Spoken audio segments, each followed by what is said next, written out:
Right. A, B, C, D, E, F is part of a regular polygon with 10 sides. Okay, it's a regular polygon and 10 sides, of which we only have 1, 2, 3, 4, 5 shown here. Now, B, C, and P is a straight line. What kind of a polygon is this? Well, a 10-sided is a decagon. Deca meaning 10. Right, now we're going to calculate W, X, Y, and Z. Okay, the first obvious one, we look for clues. Let's go W. And we know, what do we know? We know that all the exterior angles of a polygon, or any given polygon, will add up to 360 degrees. That's the exterior angles. So we always divide it, the 360 by 10, or whatever number of sides you have, and that clearly is 36 degrees. So we know that W is 36 degrees. Okay, X. Here we have a triangle. We have an isosceles triangle. So Y and that angle on the other side must be exactly the same. Okay, so let's work out X first though. X, we've got 36 degrees, and if I extend that line, you'll see that that is also an exterior angle. They're all the same, so 36 degrees. Clearly that's a straight line, which is 180 degrees. Subtract 36 from there, and you're going to have 144. Okay, now we can work out what Y is. 144 subtracted from 180 gives me 36. Now, it's not 36 there or 36 there. We divide 36 by 2, and our answer for Y is 18 degrees. So there's 18, and there's 18. Okay, right, let's fill it in. And Z, where is Z? Right, there's Z. Now, these lines, these two, are parallel, okay? It's not shown, but it is parallel. In this shape, it definitely will be parallel. Okay, so now we're going to look, and we notice that we have corresponding angles here. So that angle there and that angle there, okay, will be exactly the same. So if we want to work out what Z is, remember X was 144, so that is also 144. So 144 subtract 36, and that's going to give me 108. Right. Next one. Calculate the size of each of the angles marked P, Q, and R. There's a few things to look at in this one and to note. First of all, we have those markers which tell us they are straight lines, but they are parallel. These two here will tell me that this triangle is an isosceles triangle. Being a straight line, we know that all the angles on a straight line add up to 180. So now we have 180, subtract 78, and that is 102. Okay. Now Q, if you remember your angles, there we go, corresponding angles. If that is 78, and remember, on parallel lines, that will be 78 as well. Okay, so Q is 78. Now, R. We have a few ways of working out R, but let's just work one way. I'm sure you might possibly have 2 more or 3 more ways, but I'm going to show you that if this is 78, and that is 78, and remember it's an isosceles, so there we go, those two are the same at those angles. We add those two together, we're going to get 156.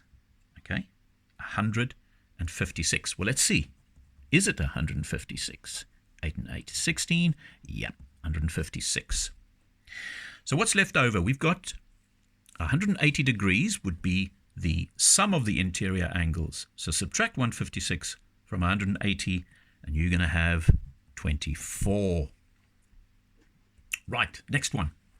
Calculate the size of each of the angles marked A, B, C, D, and E. There we go. A, B, C, D, and E. Right, looks a bit complex? Not really. Got our clues again. Parallel. We've got isosceles there, and another isosceles here. So, first things first. A. We know that's a straight line. Subtract that from 180, and you get 62. Okay, we've got A now. Now for B. Where's B? There's B. And isosceles.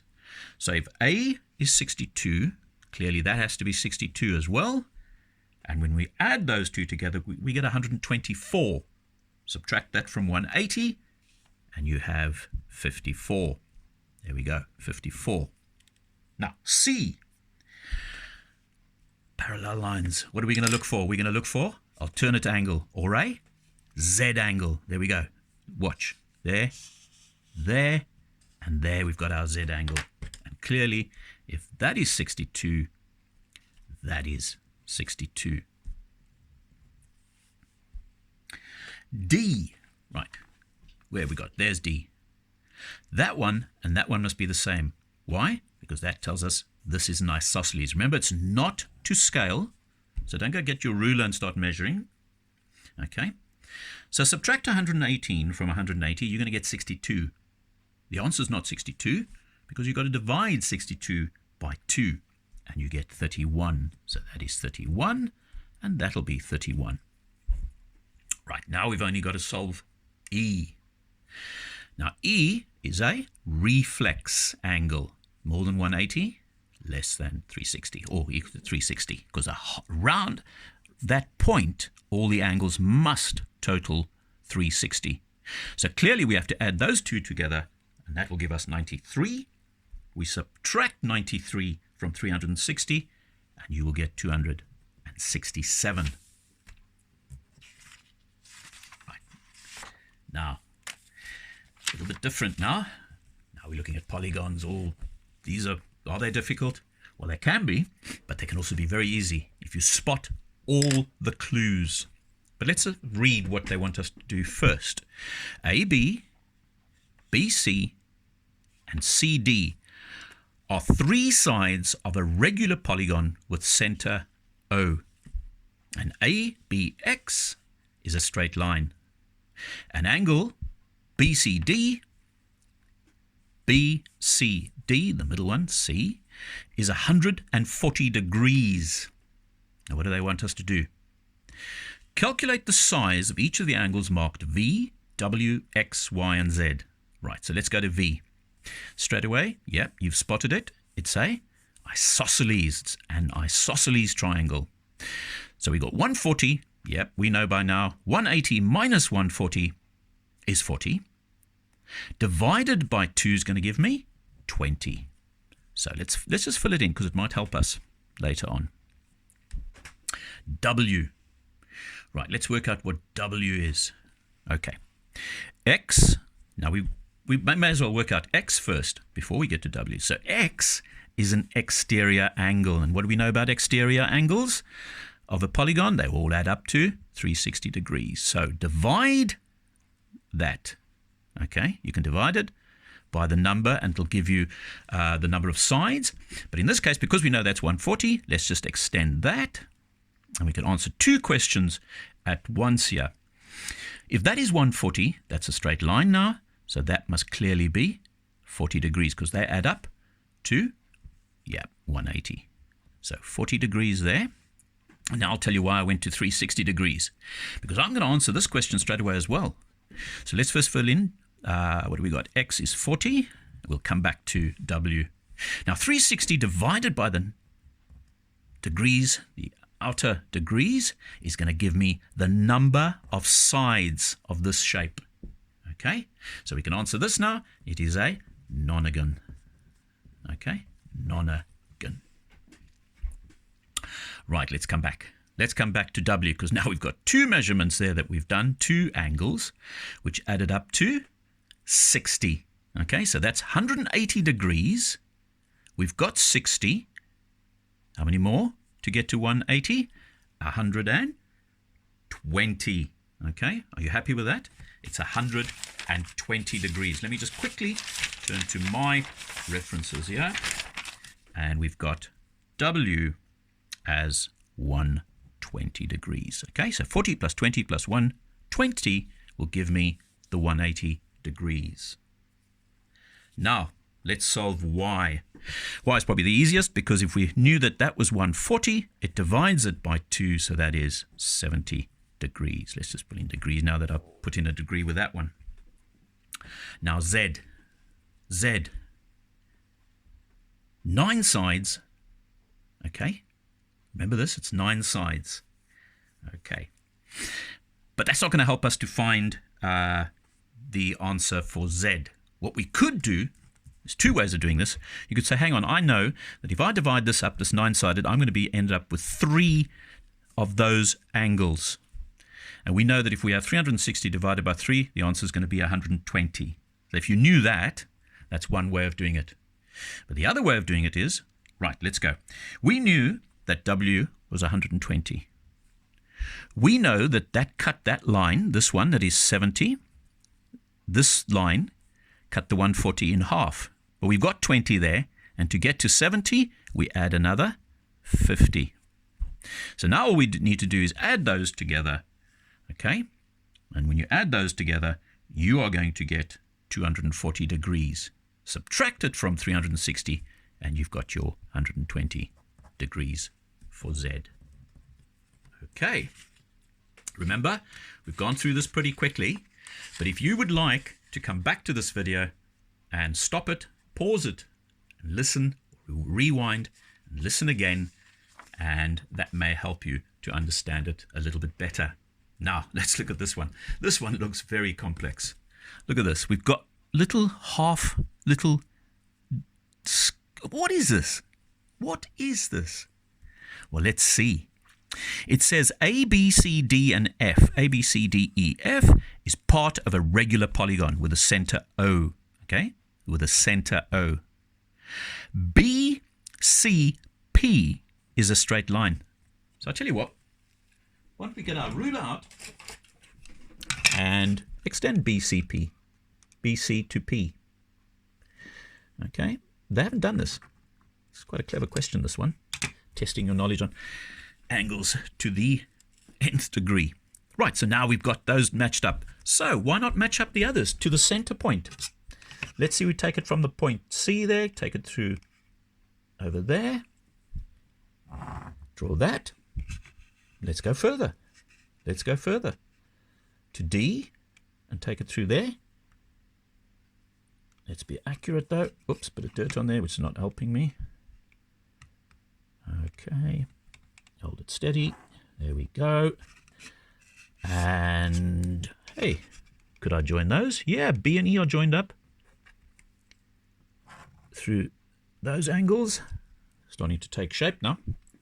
And I think the last one, let's just try for a bit of accuracy here. Ooh. There we go. Okay. Now it's starting to make a little bit more sense. Now perhaps we can start answering the question. Can we calculate the number of sides? Well, yeah, we got a clue. We've got a clue. 24 degrees.